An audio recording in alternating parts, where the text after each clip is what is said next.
It's been such an honor to be a Stroum Lecturer. It really has been a lovely experience for me.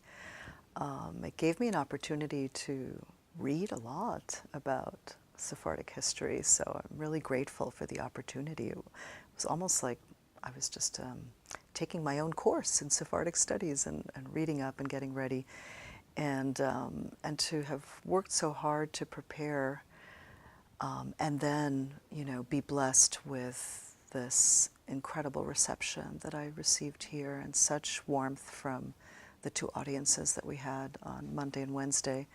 I could really feel it in the audience, that people were listening and that this was meaningful to them. And it's not an experience that you always have as an academic, where you have knowledge to share that people want.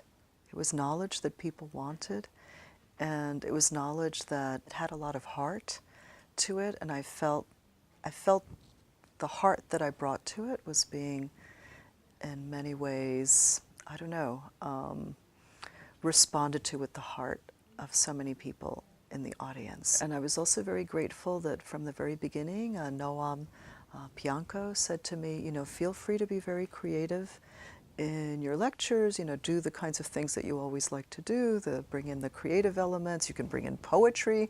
He said to me when we talked on the phone early on when he invited me, he said, oh, you can bring in your poetry. And I said, oh, really? You know, and I took him up on that and wrote some poems, which I had never done before, wrote some poems especially for the lectures. I had never written those kinds of poems. My poems had tended to be more about love or, you know, very, very kind of personal, intimate poems, but I had never written poems that had to do with the Sephardic heritage and legacy. So, so the Stroum Lectureship gave me permission to do some things I had never done, and so I feel that I, you know, challenged myself as a scholar and writer, and then and was blessed with an audience that was very gracious and very receptive, and kind of allowed me to go, you know, in these directions that were new for me. So I'm very, very grateful for that.